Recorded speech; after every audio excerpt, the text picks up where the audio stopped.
authorities. Well, I don't even like that word. I don't look at it in that way. So really it doesn't, when I read that, I thought, would rather just put it like this. The leaders of the church, the elders of the church, you're to be subject to them. And basically that's it. Because I don't have to be subject to some man. And like James and I were talking, there's churches today that are coming up with all sorts of things. Where I went to preacher school at, they're a business now. They're not even a church, and it really troubles me. And they've even gone up to the point where they, instead of having elders, they have you want to set up like a business. You got a CEO basically type structure, and that's not what God meant at all. And so when I read that, I thought I'm going to have to kind of change that in the way that I think, because it's not the same anymore, and I don't like that. Whenever Paul was working with the churches, he had appointed elders in every city, in every town, every church, and those elders were godly men, and they took care of the church's business in a godly way. But today it's not that way, and there was a group that I knew about and associated with that was formed years ago. That was a place that you could go through to do work for churches, give money to churches and so forth, and it's called Christian. Let's see, what was I can't even remember now. It had some disaster fund type thing, whatever it was. But I just rather give my money to individuals or give it directly to a correctly organized church group. That's the way I feel about it. But what Paul was saying was that these people in this time frame, they were really living in a confused era, because the Roman government was, of course, over them, and they would claim that they had authority and so forth, and Paul says there's no authority except from God, and that's the way I feel about it. And he says, and authorities that exist are appointed by God. So what he was wanting these people to understand is that their attitude had to be a little different than what it was, and their situation had to be different. I even looked up something from the paper. Morning, y'all.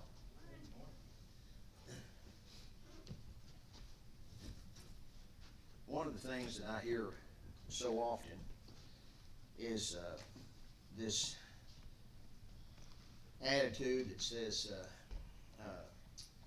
we have to have separation of church and state. And I've dealt with that over the years several different times. And I know that my attitude probably isn't correct about that, but the way I felt about it is they use that particular statement or rule when it's convenient to them. And I don't like that, I believe in separation of church and state. I surely do. I don't want a state religion. I don't want the government telling the church what we can and cannot do. I don't want them to tell us, well, you got to be incorporated, and we just got through going through that, and churches are already 501c3 organizations under our IRS code automatically. So there's a lot of things we have to deal with about that. But the thing that I don't like is this idea that you can't a church we certainly can't go to a school and teach Bible and things like that. I understand that, but I just think that the government needs to understand that God's a little higher power than what they are, and I wish that they would understand that. When we had that COVID confusion, is what I call it, we went through that stuff, and when they finally decided that it was okay for us to have church, but we couldn't have more than 10 people here, we said no, we're not going to pay attention to that. I guarantee you we didn't count. We just had church. And that's the way that I think that it should be. But back in Paul's day, they had so much violence, and the Roman government, I can't imagine living under that kind of a situation where you had to be afraid for your life, and if if they thought that you were doing something that might be treating their way improperly. In other words, the Roman emperor, he considered himself God, and so they did all sorts of things that we couldn't put up with. But when Paul goes, he says in verse 3, he says, "For rulers are not a terror to good works, but to evil." And I think that that's true in our country. I think that they're not a terror to good works, and I'm always going to follow the rules and the ways of our government. You see these protests that are going on now. I saw on television yesterday where this person was running their mouth about the fact that they're locking these people up in cages. You know what a jail is, or a prison is? That's where they put people. And I'll guarantee you that the places that those people are staying and being placed in right now, because of being lawbreakers, are a whole lot better places than what they would be if they put them in some of the jails and prisons around the country. And so, it just kind of bothers me whenever I read some of these things. But when Paul gets on down to verse 7, he says, "Render therefore to all their due, taxes to whom taxes are due, customs to whom customs, fear to whom fear, honor to honor." And I agree with all that. I don't have a problem with that. I don't like to pay taxes, but I understand that the way our government is structured, then we have to pay taxes. We wouldn't have a lot of things that we have and that we use and like if we didn't pay taxes. I think it needs to be redone, but that's beside the point. But then he gets down to verse 8, and this is the verse I really wanted to get to. And I've heard this verse used over the years so many different times in so many different ways. And years ago, a lot of the churches taught that it was sinful to borrow money or to pay something out. In other words, have a charge account or credit card or whatever. That was sinful. And they'd use this scripture. But again, that was based upon their understanding, and that's not what God was talking about. I don't think at all. When he says, "Owe no one anything except to love one another." So in other words, I don't have to put myself in debt to you.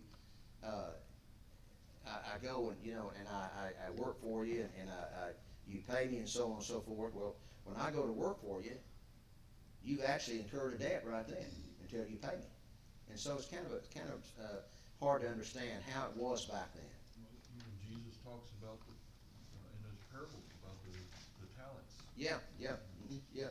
And so we just have to put it in perspective of the way that we are nowadays.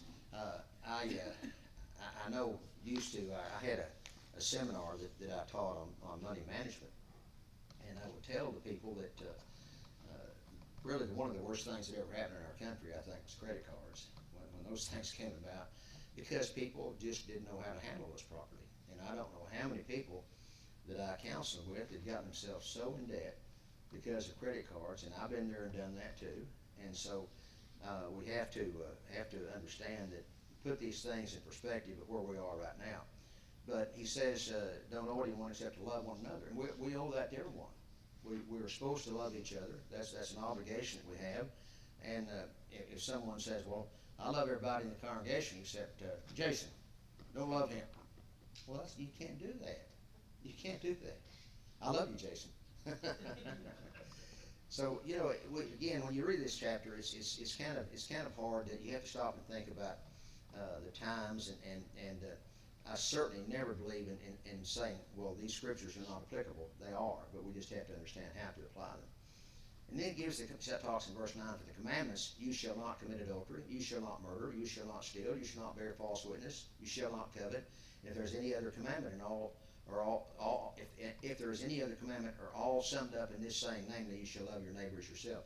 And really, if you have that kind of an attitude, that you really love your neighbor, you really love the people that you're around, that you worship with, that your neighbors on the next block, and so on and so forth, then you're going to do the right thing.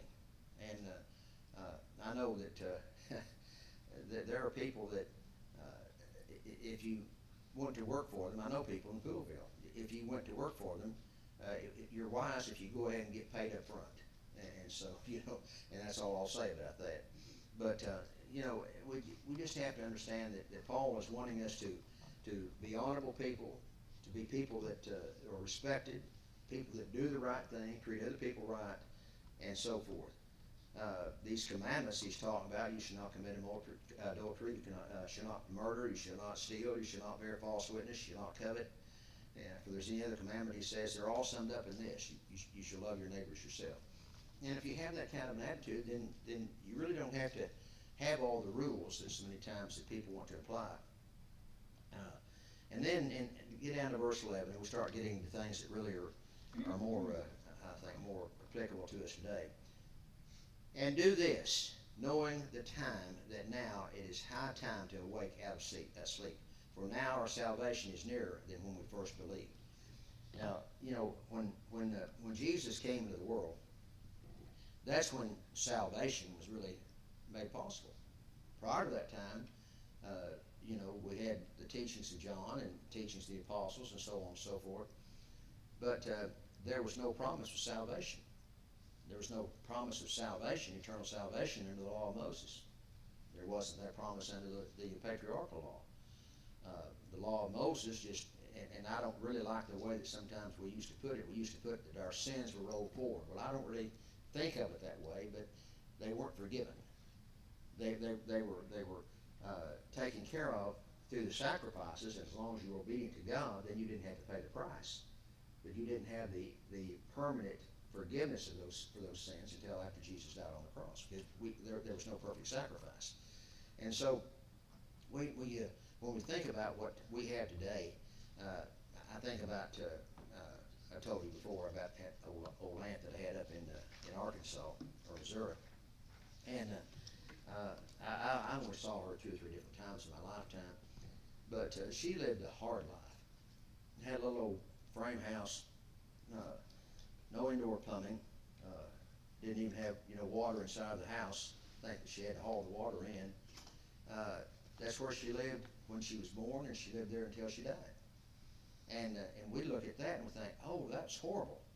But if you'd asked her, she'd said, this is great.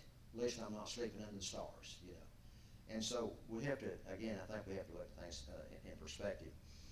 But he says, in verse 12, he says, the night is far spent, the day is at hand. Therefore, let us cast off the works of darkness, and let us put on the armor of light. And if you look over in Ephesians 5 and 11, Paul refers to this passage there. He says, and have no fellowship with the unfruitful works of darkness, but rather expose them. And that word fellowship, the classic definition that I've heard over and over again is joint participation. When we come together to worship in fellowship with each other, we're participating jointly. And so Paul says you don't want to get involved in those acts with those people. I haven't been any place like that in a long time, but I used to go to football games and baseball games and things like that, and I enjoyed it. But I never wanted to be around a bunch of people that were drunk or acting foolish like that, and I wasn't comfortable with that. I'm still not. I'm not going to say that those people are going to go to hell for that, but I just don't want to be involved in that. And one time when I worked for a gal there in Millsap, they had a Christmas party or company Christmas party over in Weatherford, and I was invited to go. Well, basically, I was told to be there, and I went and didn't stay long. I'm not comfortable with that stuff. And so Paul said basically, just those are works of darkness. Satan always works in the dark. He doesn't come out in the light where you can see him. He wants to hide himself and to put himself in a position where he can deceive you into doing things. I was watching the news the other day where Ken Paxton's wife had filed for divorce. I don't know whether Ken Paxton had done something wrong or not. I have no way of knowing that. It's up to him. But so many times when people do things that are ungodly or against God's rules, and even those when they know it, they don't want to do it out in broad daylight. They want to hide it. And so, our lives ought to be such that if we were standing before Jesus in court right now, he could find nothing against us. That's the way we gotta live. And if we're not living that way, then we have to make a change, because that's the way that God wants us to be. He wants our lives to be righteous and holy and pure. Does it mean that we never sin? Absolutely not. We all sin all the time. And we say things that we shouldn't say, and we probably use words we shouldn't use and things like that. But I'm talking about just like with all of the things that are going on today, the opposition to this and opposition, it's fine to oppose something. I've been to meetings before where we opposed things that were being proposed as far as government rules and so forth are concerned. That's fine. That's how our government's structured. When I was on the school board, we always had a time for people to come and sign up and bring their grievances and their complaints before the board, and that was fine as long as they did it in the right kind of way. If they came in and started using profanity and screaming and hollering, we just say, no, you're off the agenda. We're sorry, we're not going to listen to you.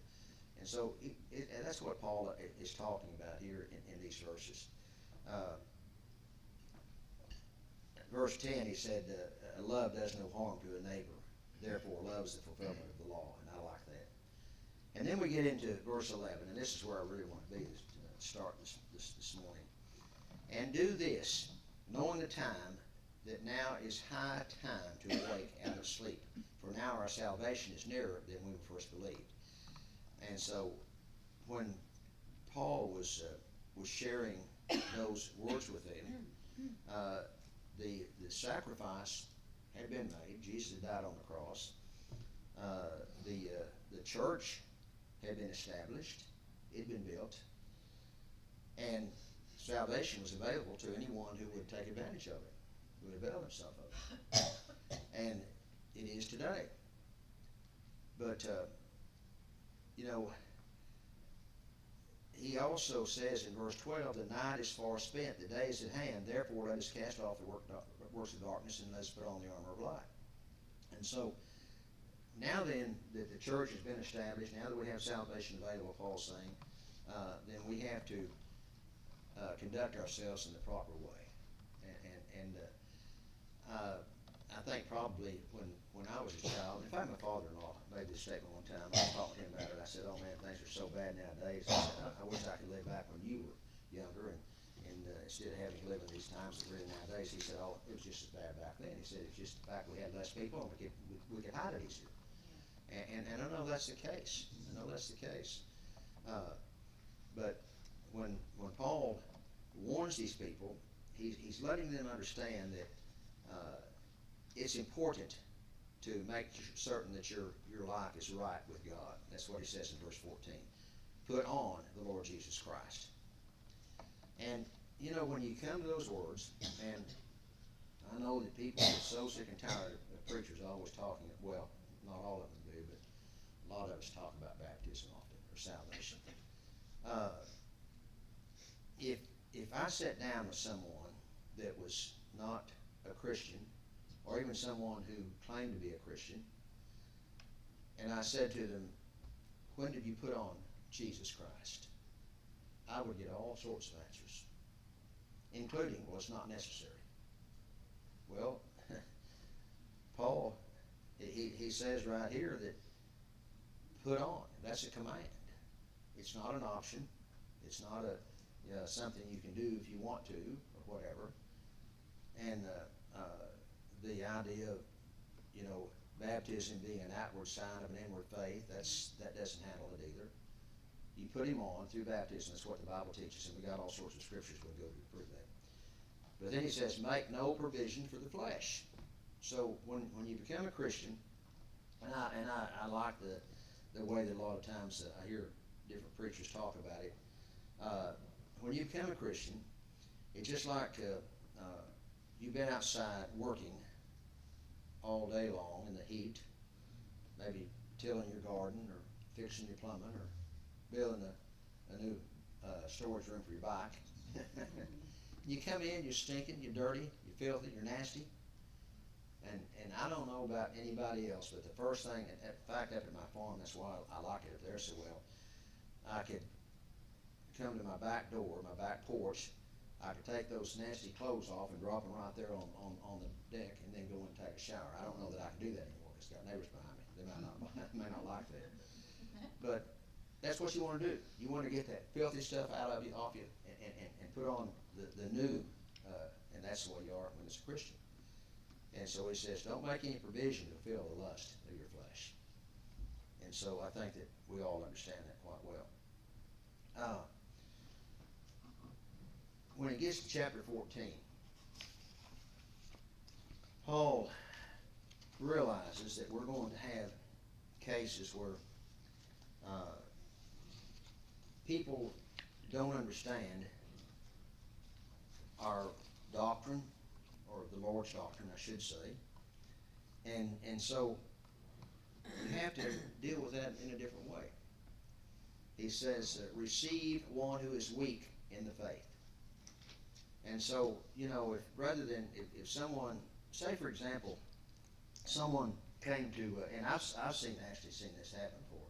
Someone comes to worship. You don't know who they are. You never saw it seen it before. They've got 2 or 3 children with them, husband and wife. And so we pass the Lord's Supper, and these kids are 6, 5, 4, whatever years old. And the kid reaches in and takes the cracker. And I've heard people get so upset about that. They're not supposed to do that.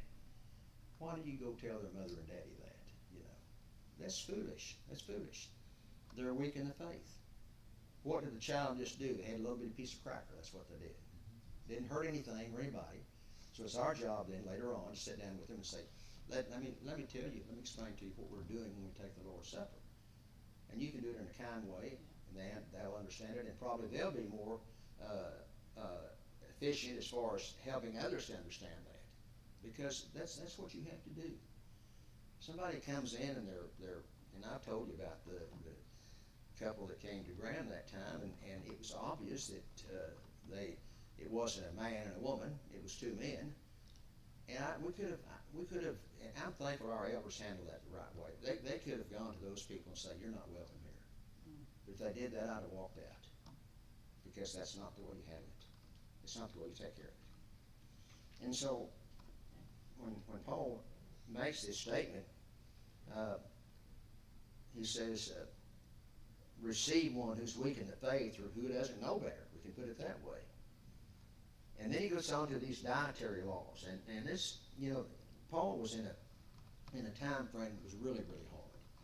Because these people had been taught these things under the law of Moses. They weren't supposed to eat this or eat that or whatever. And so he really had to try to teach these people that there were reasons for those laws that they had under the law of Moses. And in fact, I had an article. I don't think I brought it with me, but I went and looked it up because I just wanted to make certain that I was saying the right thing. There were certain animals that if you ate their flesh back in that day and time, they didn't, you know, cook things like what we do properly. You go buy a pound of hamburger meat, and it'll warn you to cook it to 160 degrees or something like, you know, or else you might. Now they got a place over in Breckenridge now. I mean Bridgeport. You can go there and eat raw fish if you want to, but I'm not going to do that either. It's sushi. But anyway, the dietary laws, I think a lot of them were given to those people for their health benefits. Not necessarily because it was a difference between a godly thing and an ungodly thing, but because those rules were given, they were meant to be obeyed. And so Paul says, don't dispute over doubtful things. The weak in faith just means that they don't understand. They've not been taught properly or don't know about it. And he says, for one believes he may eat all things. And so, again, you might get with someone nowadays that you know they like things that you find gross, you wouldn't want to eat, but there's nothing wrong with it biblically. But if they were coming in and saying to you, well, we're from the church of my beliefs, and I think it's a sin for you to eat fish, well, that would be foolish. They can't make those kind of rules. But basically, I think what Paul is trying to make us understand is we have to appreciate if someone feels like that it's a sin, for example, to eat in the church building. And that's what they used to say, like with our annex. In fact, I imagine, I don't know this, but I'm pretty certain that when they built that building next door, it was because there were some people coming to church here that felt like it was a sin to eat in the church building. And so they built that little building. Well, someone might say, well, that's ridiculous. I can eat over here if I want to. Yeah, you can. You'll have to deal with Shirley because she's the one that cleans it up. That's okay if you want to. But the point is that there are things that we have opinions about, preferences about, and there are things that are biblically wrong. And so we have to make sure we keep those right, separated. Some people, and you have to deal with this in church work, but some people, they think they know everything there is to know about everything, including the Bible. Several years ago, Lance had this young man in his Bible class, and this kid was smart. I mean, he really was. He is smart. And so he didn't have a filter, like we'd be leading, having singing, and the kid was in the band, and he was pretty good in it, and he thought he knew all about music because he took the band.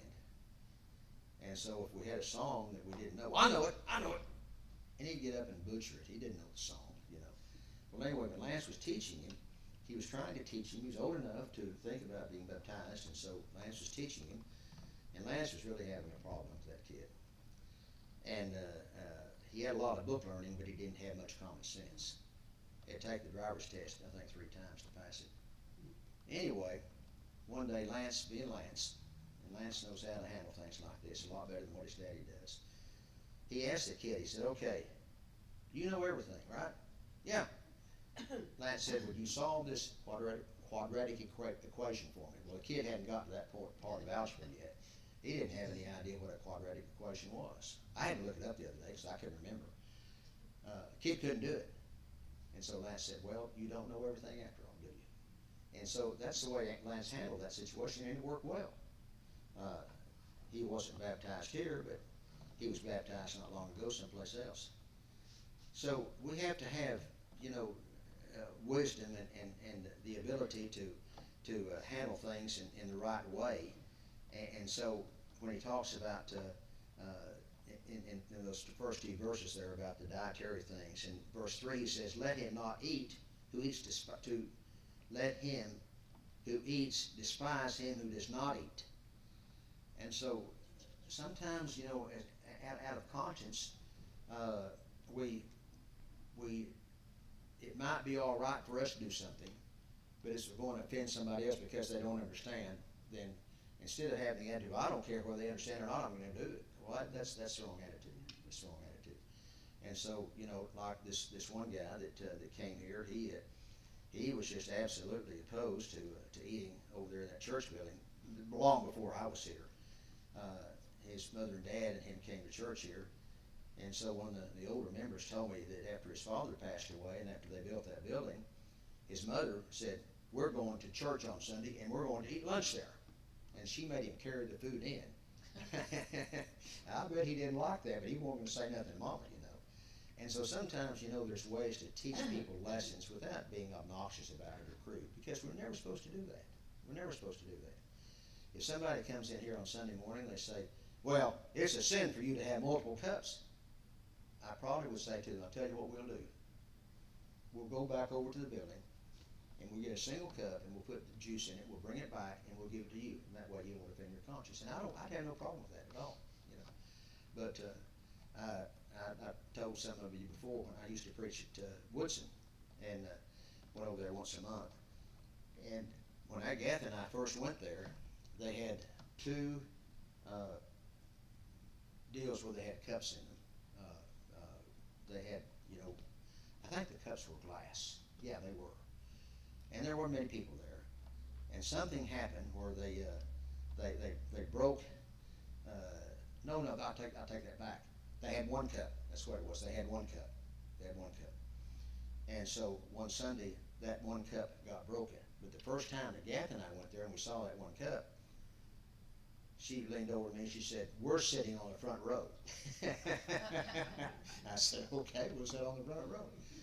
But they broke that one cup, so overnight they went from the one cup congregation to the multiple cups because they didn't have another cup like that. So they started using it like what we did. But sometimes I don't have a problem. If someone has some kind of a biblical reason in their minds that they devised for doing something, I'll go along with it until they make it a law.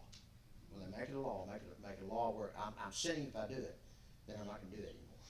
I'm not going to make laws where God didn't make laws.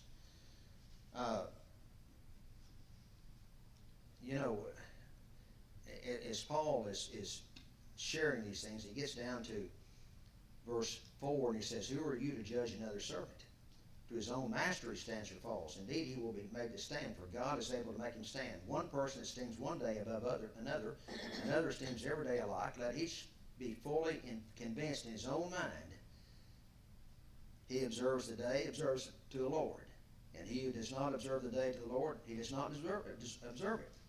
He who eats, eats to the Lord, for he gives God thanks. And he who does not eat to the Lord, he does not eat, he gives God thanks." And so Paul is just teaching that there are people, because of misunderstandings or whatever, that will have these ideas, and you don't make an issue over it. Now, we had a lady up in Oklahoma come to church one Sunday morning, and she was a very pleasant lady. And so the other preacher and I decided we'd go visit with her. We found out where she lived, and she had just moved to the area, and so we went to visit with her, and immediately she began to berate us and tell us that we were scripturally wrong because we didn't have elders there in that church. And so we sat down and discussed it with her, and thankfully that other guy, he was a little bolder than what I was, and he told the lady, he said, "Well, you think we're unscriptural because we don't have elders."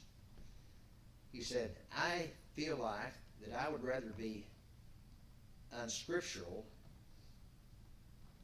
without elders than what I would desire to put in men who are unscripturally elders." And so, she didn't have an answer for that. In our congregation, I think one of these days, in the future, we'll be able to put elders in because we have some men that qualify to be elders. But before you have them, if you decide you're going to put men in to be an elder just because you need elders, then that's unscriptural. That's wrong. And so you have to kind of sometimes look at these things a little more carefully. When Paul was writing about the law of liberty, one man that I studied under, that I really admire, and we were, like I say, I was older, and there were a lot of the younger guys in there, and he told me, he said, sometimes, guys, you'll get involved in things where you're spending too much time majoring in the minors. And I've always remembered that. Jason, do you know where Cain got his wife? I don't either. And there's so many questions like that are in the Bible that God did not give us answers to. And rather than for us to sit and argue about that stuff like that, that's majoring in the minors, we don't do that. Instead, we study the things and apply the things that we know are taught. And if somebody's conscience says that this is something I can't do, then that's up to them. But they shouldn't impose that on everyone else.